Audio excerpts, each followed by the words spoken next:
Fala pessoal, hoje damos início a mais um episódio desse espaço que criamos, nesse novo formato de podcast da Clínica Deckers. Hoje estamos com a doutora Paula Deckers, vai falar sobre um assunto super importante e super atual, que é a infecção por HPV. Olá, doutora Paula. Oi, obrigada. Mais uma vez estamos aqui e hoje eu sou a nossa própria convidada. Vamos lá. Muito bem, então a gente fala dessa sigla, né, que é o HPV. O que significa essa sigla e o que é essa doença, né? Então, o HPV é uma sigla que vem do inglês, que é o papilomavírus humano, o Human Papilloma Virus. E ele é um vírus que a gente encontra no nosso cotidiano e existem mais de 200 subtipos. Ele pode causar várias doenças, assim como olho de peixe, verrugas, e ela pode acometer alguns locais específicos e, a longo prazo, essa infecção persistente por esse vírus está associada a diversos tipos de câncer. Esse é o nosso foco principal em querer tratar e prevenir o HPV, e esses tipos de câncer incluem câncer de boca, orofaringe, língua, câncer também do trato genital, então vulva, vagina, colo de útero, pênis e canal anal. É uma doença que tem é uma doença que tem muita área de atuação, né? Assim, você falou que tem diversos subtipos, nem todos eles são cancerígenos, né?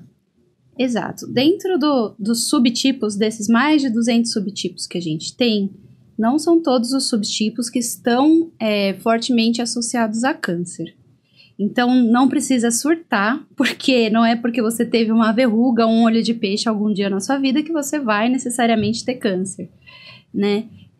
Os HPVs, que geralmente são mais relacionados a câncer, variam um pouquinho de acordo com o local onde eles são identificados, mas eles são chamados de HPV de alto risco. Alto risco, ou seja, alto risco da infecção persistente levar a câncer, mas não necessariamente eles vão levar à doença.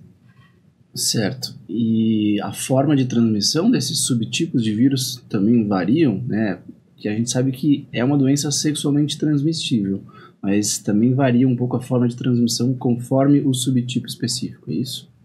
Não exatamente. Mesmo os subtipos de baixo risco, os subtipos de baixo risco, que são os que não tão frequentemente evoluem para câncer, mas que não quer dizer que não podem estar associados a câncer, eles muitas vezes estão associados a essas doenças de pele que a gente conhece mais. Então, principalmente as verrugas.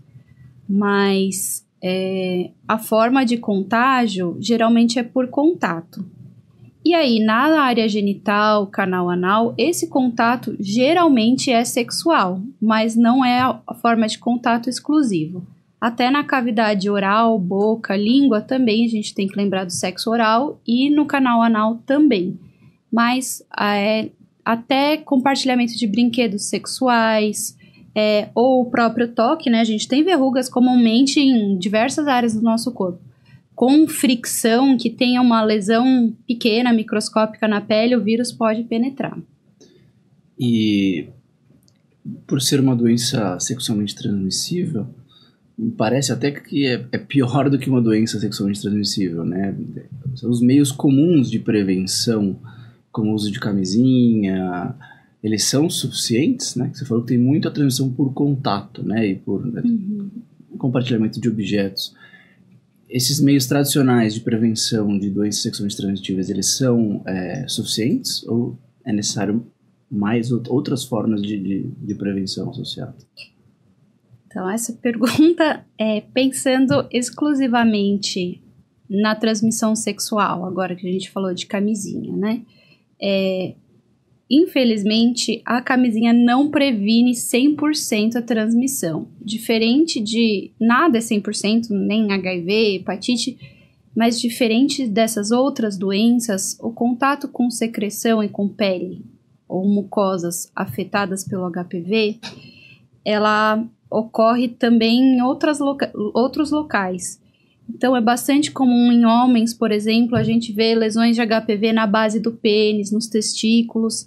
que são locais onde a camisinha não chega. A gente tem que lembrar que o sexo oral também pode transmitir e muita gente faz sexo oral desprotegido. Sexo oral de homens e mulheres, outros homens também, muitas vezes a gente acaba não se protegendo.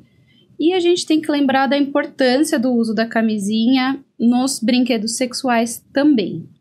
Até no próprio sexo oral a gente consegue fazer barreiras cortando uma camisinha ou usando uma espécie de capa protetora que os dentistas usam, que chama dental dam, para se proteger do HPV e de outras ISTs, que são as infecções sexualmente transmissíveis. Mas, hoje em dia, a gente dispõe das vacinas contra o HPV, que eu acho que são o nosso aliado principal na prevenção. E essas são as formas de prevenção primária, né, que a gente chama, para você evitar de ter contato ou, tendo contato, não adquirir o vírus. Mais uma vez, tendo o vírus, a gente tem outras formas de prevenção para que essa infecção ou não evolua de uma forma desfavorável. Então, aí a gente vai falar um pouquinho mais sobre isso depois. Certo.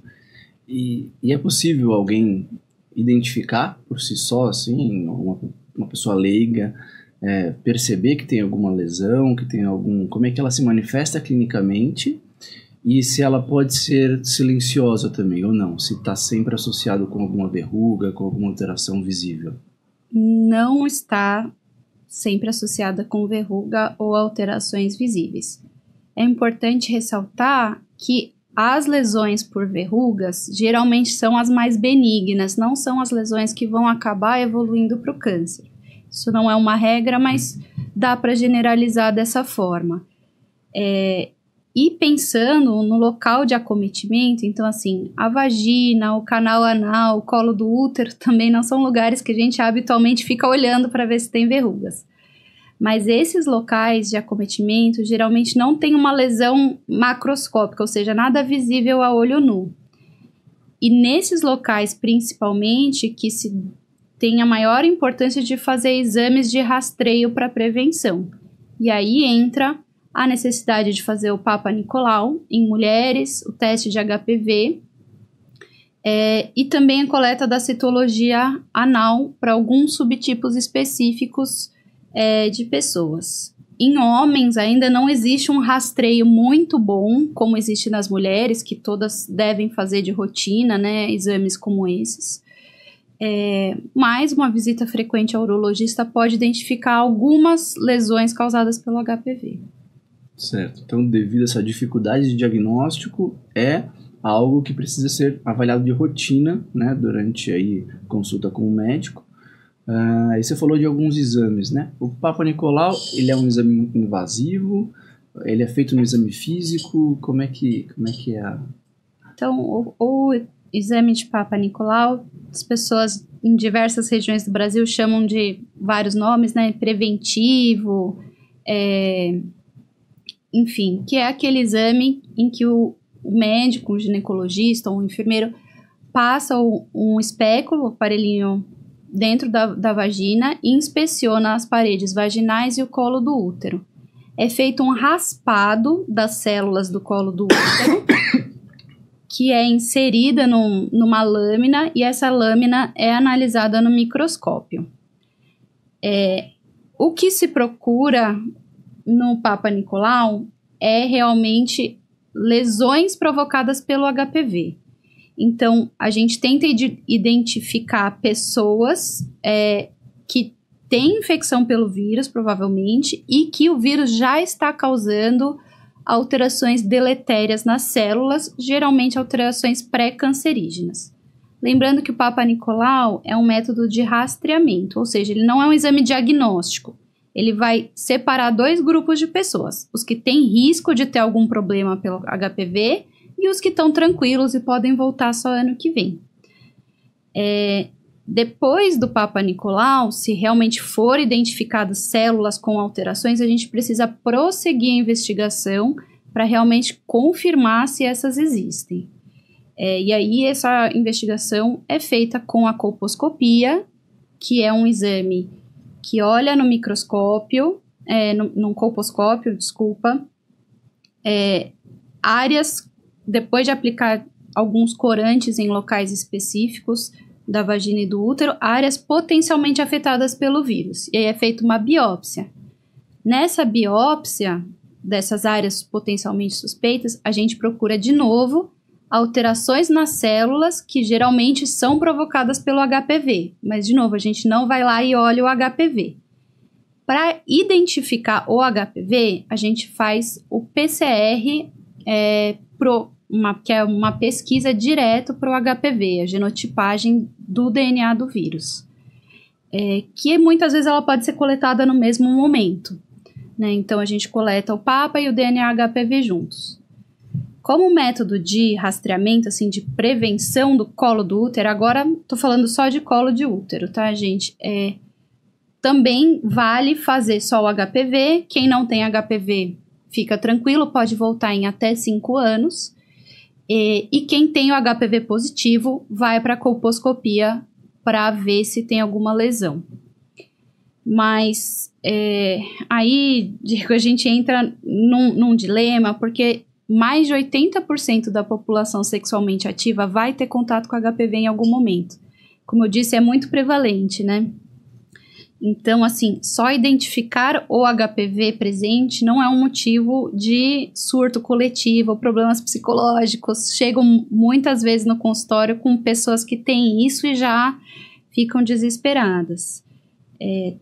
Identificar o HPV em algum momento durante os seus exames de rotina não necessariamente significa que você vá ter uma má evolução. Certo. E só para a gente fechar essa questão de investigação, né, a gente comentou aí sobre esses exames de investigação, principalmente para a parte genital, né? Na hora que a gente vai investigar o trato gastrointestinal, existem alguns exames, como que a gente pode fazer essa investigação e exclusão do HPV na região anal, por exemplo? Tá. Na região anal, principalmente quem tem sexo anal com penetração, então, homens que fazem sexo com homens, mulheres que fazem sexo anal com penetração, seja por brinquedos ou com penetração peniana, são pessoas que devem ter pelo menos a parte avaliada no exame ginecológico. Caso existam verrugas, que a gente chama de condilomas próximo ao ânus, a gente tem que fazer um exame que chama anoscopia, que pode ser o próprio ginecologista ou um coloproctologista que faça, que é um exame em que realmente é introduzido um aparelhinho de acrílico um pouquinho menor do que aquele da vagina, que a gente chama de espéculo, e é investigado o canal anal. Na anoscopia, dá para a gente também coletar um raspado de células e o HPV desse local, do ânus, e além de investigar a presença de lesões com esses corantes e fazer a própria biópsia. Certo. Então tem essa diferenciação, né? Na consulta de rotina, quando a gente pensa na vagina ou no aparelho genital, a gente faz isso de rotina, né? Lembrando, eu falei em quem tem condilomas, mas eu excluí uma população bem importante, né? Então, assim, homens que já têm o HPV diagnosticado ou tiveram lesões prévias têm indicação de fazer a citologia de rotina, como um Papa Nicolau. Mulheres também que já tiveram acometimento nessa região também precisam rotineiramente repetir esses exames. E uma população que, de uma forma muito importante, precisa fazer essa avaliação é a população imunossuprimida. A gente sabe que o HPV, ele atua de uma forma mais agressiva e a infecção pelo vírus é persistente em quem não tem uma imunidade adequada. Seja porque toma remédio para baixar a imunidade, imunossupressores em pessoas transplantadas, por exemplo, pessoas que têm HIV, pessoas que nascem ou adquirem algum problema de imunidade ao longo da vida, essas também precisam, caso tenham algum tipo de atividade sexual anal, fazer o rastreio com esses exames. Para pênis e para cavidade oral, boca, a gente ainda não tem exames rotineiros muito bons, mas um exame físico detalhado deve ser feito em consultas médicas, né? Entrando nesse assunto dessa população imunossuprimida, a gente está comentando um pouco dessa relação de HPV com câncer, né? Primeiro, né, tentar identificar qual que é a probabilidade disso acontecer numa população normal e se essas pessoas que são imunossuprimidas, elas têm uma maior probabilidade de evoluir para um quadro cancerígeno? Tem. Então, assim, conforme eu disse, mais de 80% das pessoas vai ter contato com HPV em algum momento da vida. Das sexualmente ativas. Isso fora o contato cutâneo. É que para a pele, para outros locais, a gente não tem tanto medo de uma má evolução, que não é tão comum, né? Agora, desses 80%, quantos... quase todo mundo que você conhece, né? Quantos realmente tiveram câncer? Muito pouco. Então, não é a presença do HPV que vai levar a câncer, é a infecção persistente pelo HPV. Então, muita gente tem contato com o vírus e não adquire o vírus, não é infectado, ou é infectado e elimina o vírus. Essa é a maior parte da população. Quem tem algum problema na imunidade pode ter uma deficiência nessa primeira etapa. Mesmo quem tem imunidade normal, às vezes pode, por fatores genéticos ou outros fatores, como outras infecções genitais, o cigarro atrapalha muito, mesmo para infecções vaginais, mas para cavidade oral e anal também. Fumar atrapalha muito essa eliminação. Então, dessas pessoas que vão continuar tendo a infecção por HPV, algumas conseguem eliminar, outras não. As que não conseguem, nem todas vão ter lesões. Às vezes o HPV fica de uma forma latente lá. A gente tenta rastrear, né, as pessoas que têm infecção persistente de uma forma frequente para que a gente consiga pegar uma lesão pré-cancerígena, que a gente chama as lesões intraepiteliais, e agir nesse momento. E aí a atuação vai depender um pouquinho do local de acometimento, mas varia muito. Pode ser com pomadas específicas que modulam a imunidade local, que pode ser com quimioterápicos fracos locais, mesmo que não sejam câncer, como o 5-fluoracil. Pode ser com aplicação de laser, então alguns métodos destrutivos. Pode ser com cirurgia, retirada daquele pedaço doente. E todos esses métodos têm um potencial curativo.